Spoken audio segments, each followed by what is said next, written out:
రానున్న అసెంబ్లీ ఎన్నికల్లో ఏ పార్టీ అధికారంలోకి వస్తే బాగుంటుంది? ఎవరు సీఎం అయితే బాగుంటుంది? జగన్ గారు. ఎందుకు? జగన్ గారు పేదల పనిగా ఇప్పుడు కూలి పని చేసుకునే పిల్లలను కూడా చదివించుకోలేని వాళ్ళు ఏంటంటే ఆయన డబ్బులు ఇచ్చి పిల్లల్ని చదివించమంటారు. మా జీవితాలు ఎటు చదువుకి ఇది కాకపోయినా చదివించే జీవితాలకు ఆయన తోడ్పడుతున్నాడు. ఇప్పుడు వచ్చే యువతరానికి ఆయన అవసరం. వాస్తవంగా పిల్లలకు చదువు కోసమైనా కానీ ఆయనే సీఎం కావాలి. సంక్షేమ పథకాలు ఏవైతే ఉన్నాయో అవన్నీ నవరత్నాలు అనే పేరుతో వస్తున్నాయి కదా, అవి మీకు కానీ మీ కుటుంబ సభ్యులకు కానీ ఏమైనా అందినాయి? మా కుటుంబానికంటే నాకు మాత్రం హ్యాండిక్యాప్ట్ పెన్షన్ వస్తుందండి. ఎంత వస్తుంది? 3000 వస్తుంది. నెలకు 3000 వస్తుంది. రేషన్ కార్డు వచ్చింది. పెన్షన్కి నేను ఇటువరకు బోటొడ్డుకి వెళ్ళి తీసుకునేదాన్ని. ఇప్పుడు నాకు అవసరం లేదు. 5ంటికి తెల్లారగట్ట 5ంటికల్లా మా ఇంటికి వచ్చి మాకు పెన్షన్ ఇస్తున్నారు. నిజంగానే ఇస్తున్నారు. వాలంటరీ పరిపాలన చాలా బాగానే ఉంది. వాలంటరీ పరిపాలన ఆయన పెట్టినందుకు దాన్ని చాలా మెచ్చుకోవచ్చు. ఇప్పుడు కరోనా వచ్చింది, ఆ టైంలో ఎవరు బయటికి వెళ్ళే స్కోప్ లేదు. వాలంటీర్లు మరి తిరిగి చేశారు కదండి. వాలంటరీ వ్యవస్థ ఉన్నందుకు ప్రాబ్లం లేదు. అది పెట్టినందుకు చాలా మంచిది. టీడీపీ నాయకుడు వాలంటీర్ వ్యవస్థని తరిమి కొడతాము అని మొన్న ఒకరు చెప్పడం జరిగింది. మీరు ఎలా స్పందిస్తారు దాంట్లో? టీడీపీ నాయకుడు వాలంటరీ వాళ్ళని తరిమి కొడతానికైనా రేపు నెక్స్ట్ వచ్చినా ఏదొచ్చినా కానీ నెక్స్ట్ వచ్చేది జగనేనండి, టీడీపీ రాదు. అది పక్కా. చంద్రబాబు నమ్మే అవకాశాలు లేవంటారా? లేదు, ఆ అవకాశమే లేదు. పవన్ కళ్యాణ్ గారు సింగిల్గా ఏమన్నా చేస్తే ఏమన్నా ఆయనకి ఏమన్నా ఫలితం ఉండొచ్చేమో. ఆయన ఇప్పుడు ఆయనతో కుంభకాయ చేస్తుంటే ఎలా వస్తుందండి?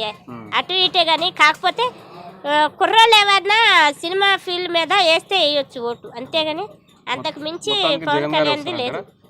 మొత్తం జగన్ గారు వస్తారంటారా? జగన్ గారే వస్తారు. అని నేను చెప్పాను కదా, జగన్ గారి వల్ల చాలా పాలన బాగుంది.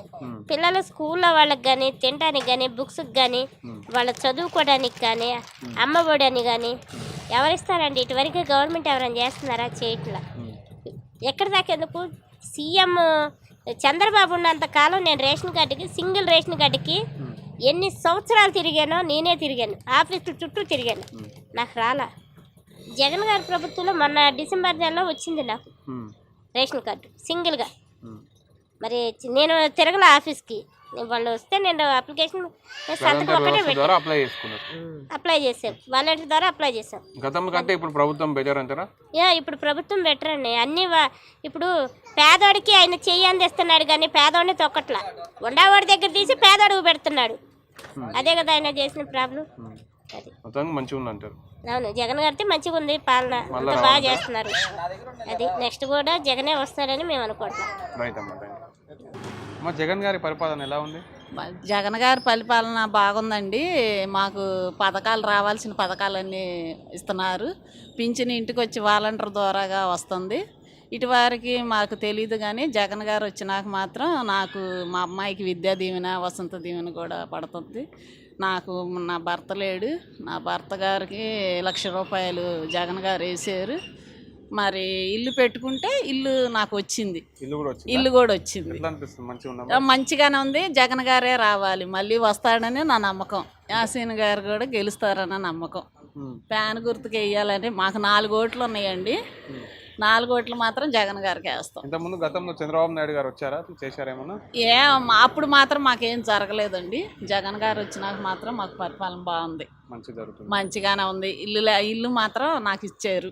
మొత్తం కలిపి అరౌండ్గా ఎంత అమౌంట్, ఎంతవరకు ఎస్టిమేటెడ్ అమౌంట్ వరకు మీకు వచ్చింది అందాజ? మా అమ్మాయికి మాత్రం 2 పథకాల మీద వచ్చినాయండి. ఒకసారి ఫస్ట్లో 10,000 ఒకటి వసంత దీవెన, తర్వాత 3 ట్రిప్పులు 4 ట్రిప్పులుగా అలాగేస్తాం. సంవత్సరానికి 3,000 అలాగా. నాకు మాత్రం మా ఆయనకి ₹1,00,000 వేసారు. ఇల్లు ఎంత వాల్యూ ఎంత? అది ఒక 6 లక్షలు. 6 లక్షలు. 6 లక్షలు ఇల్లు మీకు జగన్ గారు ఇస్తారని ఎక్స్పెక్ట్ చేసిరా? చేశాను. దాని పక్క మళ్ళీ వస్తారంటారా? మళ్ళీ వస్తాడు, ఆయనే వస్తాడు. గెలుస్తారంట. నేను ప్రార్థన చేస్తాను ఆయన గురించి. థ్యాంక్ యూ అమ్మ. జగన్ గారి సంక్షేమ పాలనలో జగన్ గారి పాలన మాత్రం బాగా ఉంది. ఆయన నవరత్నాల్లో ఏ మాట అయితే నెరవేర్చాడో ఆ మాట నెరవేర్చినట్టుగా పాలన చేశాడు. కానీ పేదలకు మాత్రం జగన్ గారు వస్తేనే బాగుండిద్ది అని మేము అనుకుంటున్నాం అయ్యా. ఎందుకు అని అంటే వృద్ధాపుగా ఉండే వాళ్ళకి పింఛనీలు పెంచాడు. ఇంటికొచ్చి వాళ్ళు ఆడకి ఏడకి పరుగులు ఎత్తుకోకుండా ఇంటి ముందుకు వచ్చి పొద్దున్నే వాలంటీర్లు లేపి లెగవలేని ముసలోళ్ళను కూడా లేపి పెన్షన్ వాళ్ళ చేతికి అందిస్తున్నారు. తల్లిదండ్రులు చూడలేని పరిస్థితిలో ఉన్న ముసలోళ్ళకు కూడా టిఫిన్ తెచ్చుకొని తినడానికి ఆస్కారంగా ఉంది వాళ్ళకి. గతంలో చంద్రబాబు నాయుడు హయాంలో ఇవన్నీ జరగలేవంటే జరగలేదయ్యా, జరగల. కర్మజాలకు మళ్ళీ ఇప్పుడు ఏమన్నా మళ్ళీ ఏమన్నా మోసాలు జరిగి ఏమన్నా ఇలాంటి ఏమన్నా జరిగి ఇచ్చేసి చంద్రబాబు నాయుడు వస్తే మాత్రం మళ్ళీ జనానికి అందరు కష్టాలే. కానీ ఎవళ్ళైనా మాత్రం నేను ఒకటే చెప్తున్నా, కడుపు నిండా అన్నం తిన్నవాళ్ళు మాత్రం ఎవళ్ళైనా నా బిడ్డలను చదివించుకోవాలి, మాకు ఏ పథకాలు ఇచ్చినా ఇవ్వపోయినా మా బిడ్డలు చదువుకుంటే చాలు, జగనన్న ఉంటే చాలు అని అనుకున్న వాళ్ళు అందులో జగన్ గారికే వేస్తారు ఓటు. మీరెవరికి ఇస్తారు? నేను జగన్కే వేస్తా. అమ్మా మీ పేరు? నా పేరు సుబ్బమ్మ అండి. సుబ్బమ్మ. సంక్షేమ పథకాలు జగన్ వారి అన్ని వస్తున్నాయి? అన్నీ వస్తున్నాయి. ఏమేమి వస్తున్నాయి? అని బియ్యం వస్తున్నాయి, పెన్షన్ ఇస్తున్నారు, శుభ్రంగా నాకు అన్ని వస్తున్నారు, మరి అందుతున్నాయి. అన్ని అందుతున్నాయి. చంద్రబాబు ఇంతకుముందు ఇచ్చిందా ఇట్లా? లేదు, అప్పుడు మాకు లేదు. అప్పుడు మా భర్త ఉన్నప్పుడు అప్పుడు ఇచ్చేవాళ్ళు, కానీ మా వచ్చి నాకు లేదు. ఇప్పుడు ఏమేమి వస్తున్నాయి మీకు? మీకు పింఛన్ ఇస్తున్నారు, బియ్యం ఇస్తున్నారు, మాకు అన్ని సక్రంగా అన్ని బాగుంది. మళ్ళీ జగన్ వస్తే బాగుంటుందా? మళ్ళీ జగన్ వస్తే బాగుంటది. జగన్ వస్తేనే మళ్ళీ చంద్రబాబు వాళ్ళు వస్తే అయిపోతారు. చిన్నగా అంటారు అయిపోయారు. అప్పుడు అయిపోయారు కదా, 250 ఇచ్చారు మా ఆయన వాళ్ళకి అప్పటికి. ఇప్పుడు ఎంత ఇస్తారు? ఇప్పుడు మా 3,000 ఇస్తున్నారు. 3,000 మళ్ళీ గెలిస్తే 4,000 ఇస్తాను. ఏమో చాలు మాకు. 3,000 మంచిగా బతుకుతుర్రా? మంచిగా బతుకుతున్నాం. మళ్ళీ జగన్ వస్తే బాగుంటుందా? బాగా జగన్ వస్తే మంచిది, అసలు ఇంకా బాగుంటది జగన్ వస్తే. ఏ పార్టీ కొట్టేస్తావు? జగన్ అన్న చేస్తాం. అంతేనా? రైట్ అమ్మా, థ్యాంక్ యూ. థ్యాంక్స్ అండి. నా పేరు మేకల మరయ్య బాబు, మాది పశ్చిమ నియోజకవర్గం 50 డివిజన్కి ఎస్ఎల్ డివిజన్ ప్రెసిడెంట్గా ఉన్నాను నేను. ఈరోజు జగనన్న పరిపాలన చూస్తే దేశ రాజకీయ చరిత్రలోనే కని విని ఎరుగని రీతిలో పరిపాలన సాగుతుంది. కేవలం సంక్షేమం అంటే ఏంటో పేరు కాదు, నీ చేసి చూపిస్తానని కూడా అడుగుపెట్టిన నాయకుడు, దేశంలోనే గర్వించే ప్రీతమైన ముఖ్యమంత్రి ఎవరైనా ఉంటే రాజకీయ చరిత్రలోనే కని విని మెజారిటీతో ఈసారికి 175, 170 పక్కాగా అంటున్నారు. రాజకీయ నాయకుడు ఎవరైనా నికాసన ఎవరైనా ఉన్నారంటే అది జగన్మోహన్ రెడ్డి గారే.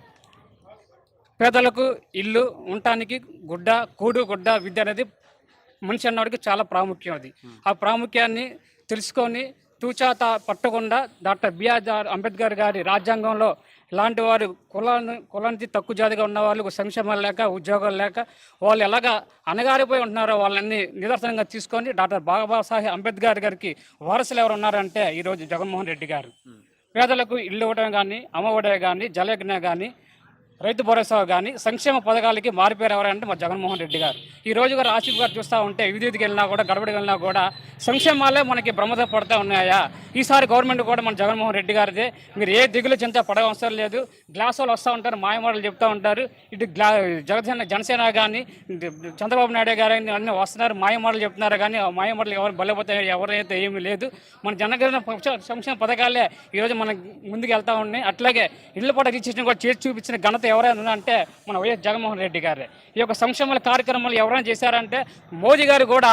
ఈ వాలంటీర్లు ఎవరు? ప్రతి 100 మందికి 1500 మందికి వాలంటీర్ వ్యవస్థ ఎలాగ వచ్చింది, ఈ మైండ్ ఎలాగ వస్తుంది? వయసులో చూస్తే 40 సంవత్సరాలు అనుభవం కలా ఉంటున్నాడు. చేస్తేనే ప్రపంచ మేధా స్థాయిలో కూడా సంక్షేమ చేసుకుంటూ పోతున్నాడు. ఇతను డీప్ కొట్టేది మాత్రం ఎవరు లేదు రాజకీయ చరిత్రలో కానీ, ఇంకో 10 ఏళ్ళ తర్వాత కానీ, ఇంకో 15 తర్వాత కానీ జగన్మోహన్ రెడ్డి డీ కొట్టే నాయకుడు అంటే ఎవరు లేకుండా పోయారు. ఈ సంక్షేమ పథకాలకి ఎవరైనా నాంది పలికింది వైఎస్ జగన్మోహన్ రెడ్డి గారు. పెద్ద ఆయన ఒక అడిగేస్తే జగనన్న గారు 2 ఏళ్ళు చూపించారు. 2 కాదు 3. నా వెనక మీరున్నా, మీ వెనక నేనున్నా. జగనన్న అంటే పేదలకు అన్న, కూడుగుడ్డ లేని వాడికి ఎవరైనా దిక్కు అంటే మా జగనన్న. వాళ్ళ సంక్షేమాలకు సారథి ఎవరంటే జగనన్న. ఈరోజు ఎస్సీ, ఎస్టీ, బీసీ మైనారిటీలు అందరూ కూడా కలిసికట్టుగా ఉండి జగన్మోహన్ రెడ్డి గారికి, ప్రభుత్వానికి మళ్ళీ మనం కొత్త నాంది పలుకుతూ వాళ్ళకి సంక్షేమంగా అభివృద్ధిగా చేయిస్తూ మన గవర్నమెంట్ సాధిస్తామని కూడా ప్రజాముఖ్యంగా అందరూ చాలా కట్టుదిట్టంగా ఉన్నారు. ఎవరు కూడా అదే పడవసరం లేదు. ఎంతోమంది మాయమాటలు చెప్తుంటారు, అన్ని మాయ మాటలు తప్పించి ప్రజా విషయం అయితే ఏమీ లేదు. వాళ్ళకి 2-3 వస్తూ ఉంటారు, కలిసికట్టుగా ఉన్నారు. నాకు 40-20 సీట్లకే అంకితం అయిపోయి జనసేన నాయకుడు ఆయన. దగ్గర 2 సంవత్సరాల పర్యావరణలు వచ్చినా కూడా అభ్యర్థులు ప్రకటించలేకపోయాడు. పార్టీని ఫాలో అప్ చేయలేకపోతున్నాడు. దగ్గర డబ్బులే ఉన్నాడు ఆయన. అక్కడికి వెళ్ళి పాదపూజ చేస్తున్నాడు. అసలు చంద్రబాబు నాయుడిని సీఎం చేయడం తప్పించి ఇతర గోల్ అంటే ఏం లేకుండా పోయింది. నేను ఎమ్మెల్యే గెలవాలి, నా అభ్యర్థులు గెలవాలి, నేను ఎక్కడ స్థానంలో కూడా పోటీ చేయడానికి అభ్యర్థులు లేకుండా పోయారు. అంత కరం ఎందుకు అతనికి? సొంతగా ప్రచారం చేసుకోలేడు, సొంతగా పార్టీ పెట్టాడు, పేరుకే నామకే వాస్తి. చంద్రబాబు పాదపూజ చేయడం ఉంది అట్లాగా. వద్దంటారు అది వేస్ట్ కదా మాట్లాడింది. ఆ సినిమా కదా పనిచేస్తారు కదా, రాజుగారిని పనిచేస్తారు అతను. అంతే. ఏది మేకప్లు వేసుకోవడం, రంగులు వేసుకున్నాం, ఫ్యాన్లు చింపుకున్నాం, వాటిని తప్పించి ప్రజలు సేవ చేసిన మాత్రం ఏవైతే విషయం అయితే లేదు. ఆ పప్పు వస్తాడు, ఏం మాట్లాడతాడు, వాళ్ళు లిస్ట్ ఇస్తే కానీ చెప్పలేకపోతున్నాడు ఆయన. ఈ రోజు వాలంటీర్లు కూడా మంగళగిరిలో ఈసారి చిత్తు ఓడిస్తా అంటున్నాడు కదా. మాటలే సార్, చెప్పా కదా, మాటలు తప్పించి ఏమీ లేదు. ఇటు సాంబార్కి పప్పు కూడా తెల్లని లోకేష్ బాబు ఉన్నాడు అక్కడ. అవి ఏంటంటే నాన్న వదిలితే నాకు బ్రేక్ఫాస్ట్ నాన్న ఇడ్లీలు వేసే సాంబార్ నాన్న అంటారు. ఇప్పుడు లంచ్ బ్రేక్ అంటే పప్పు అంటారు. దాన్ని కూడా తెల్లదిన్న వాడు ఈ పప్పు కూడా అయిపోయాడు మనకి. ఎట్లాగా మొత్తానికి వైఎస్ఆర్ ప్రవచనం మాదే సార్. ఈ వైఎస్ జగన్మోహన్ రెడ్డి గారు ప్రవచనం మాదే. ఏట్లు మాది తూగా చెప్పకుండా మాది మా నికాసన్ నాయకుడు ఎవరు ఉన్నాడు మా జగన్మోహన్ రెడ్డి గారు. Thank you.